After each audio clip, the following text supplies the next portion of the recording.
All right, so I just kind of wanted to talk about this page a little bit. Everything in blue you have learned already. Everything in the orange on the left-hand side is kind of new information. Meiosis is almost exactly like mitosis, only it happens twice.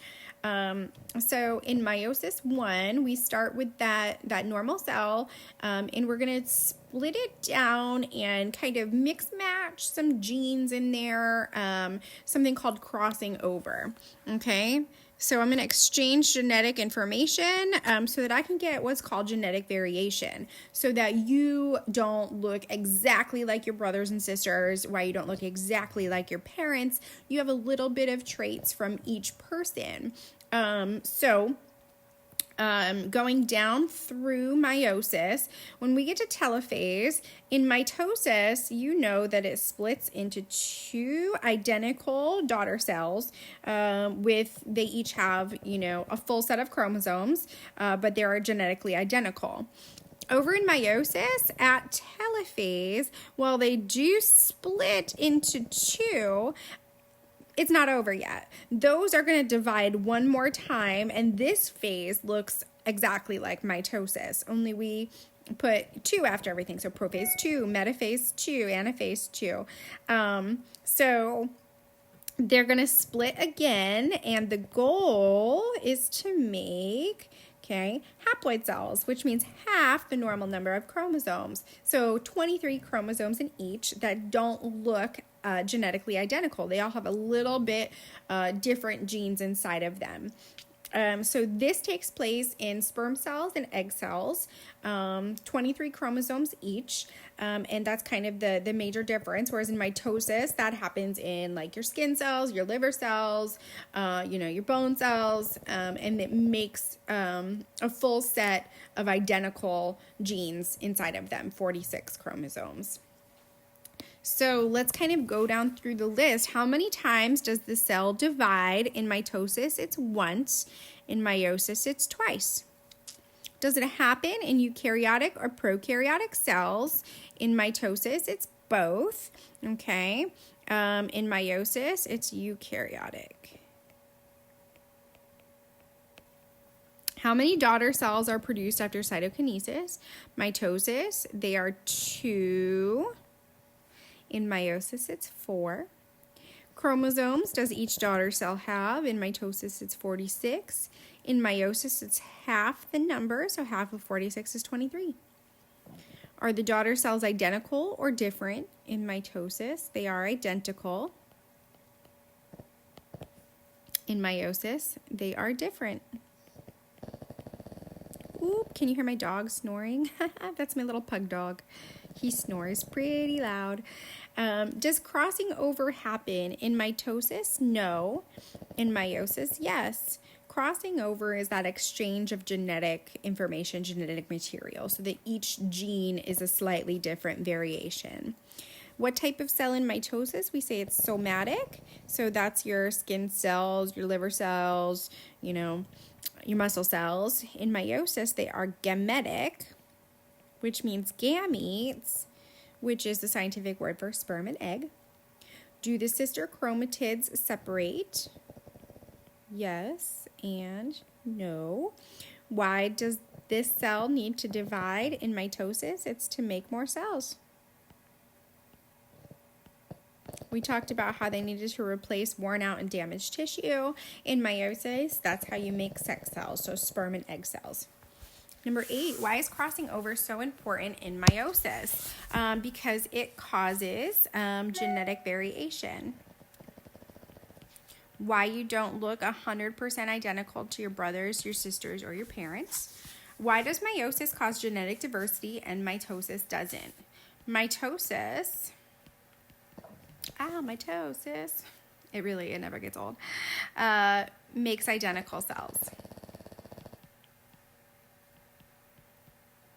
And it makes identical body cells. Meiosis makes genetically different sex cells. So when it fuses together sperm and egg, it makes a diploid or an embryo that has 46 cells in their chromosomes. 10, what part of the cell tells it how and when to reproduce?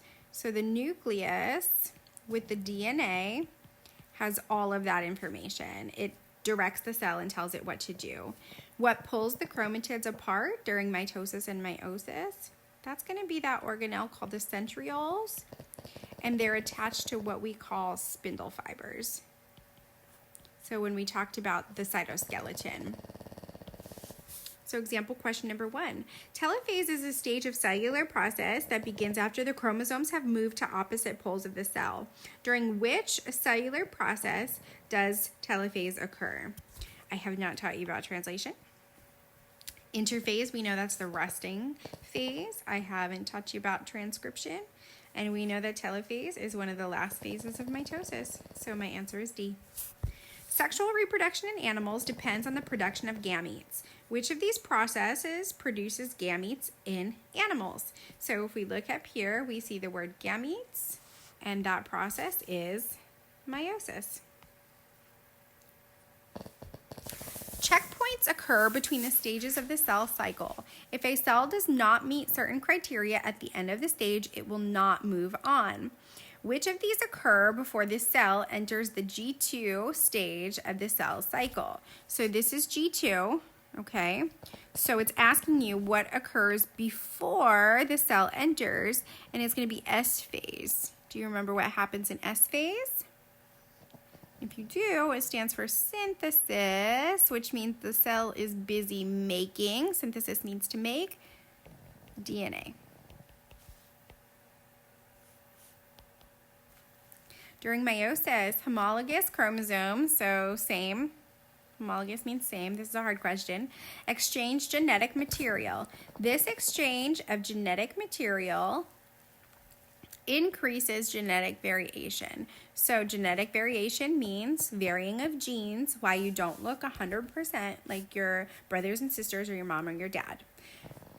5. The diagram shows cells in different phases of mitosis. A student is trying to find a cell in a particular phase of mitosis. The student is looking for evidence that spindle fibers are separating the chromosomes to ensure that each new nucleus has a copy of each chromosome. Which cell is the phase of mitosis that the student is searching for?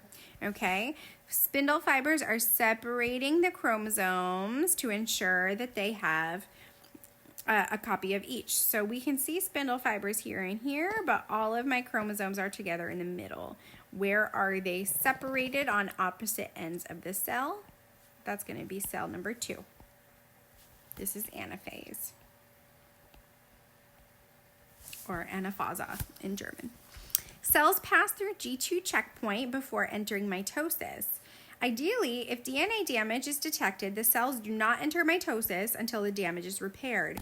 Why is DNA damage repaired before the cells enter mitosis? A, so that another round of DNA synthesis does not have to take place. B, so that the chromosomes can align at the metaphase plate during mitosis. C, so that the cytoplasm can be divided equally between the 2 daughter cells. Or D, so that healthy daughter cells are produced, allowing the organism to continue growing. Okay, so here's my G2 checkpoint. It wants to make sure that it's fine before it enters the next phase of the cell cycle, which is here, mitosis. Okay, so I want to repair my damage so that healthy cells can be replicated. And then 7, oncogenes are mutated forms of genes. Onco means cancer.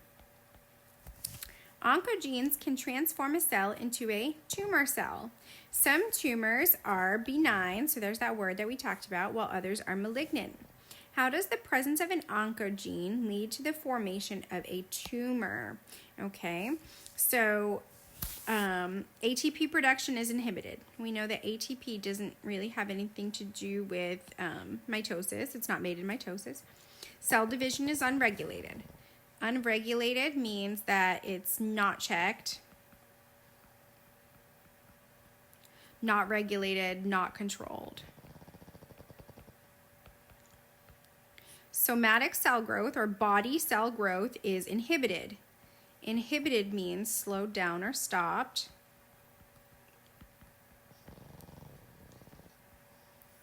And antibody activity is unregulated. I haven't taught you about antibodies yet, so it's not going to be that one. So is body cell growth stopped or slowed down? Or is cell division not checked and not controlled? If I'm forming a tumor, that means that my division has to be out of control. So my answer here is going to be B. And I just want to say congratulations for making it through the packet. I know it was a challenge, but I'm super, super proud of you for getting through it. If you have any questions at all, please feel free to email me.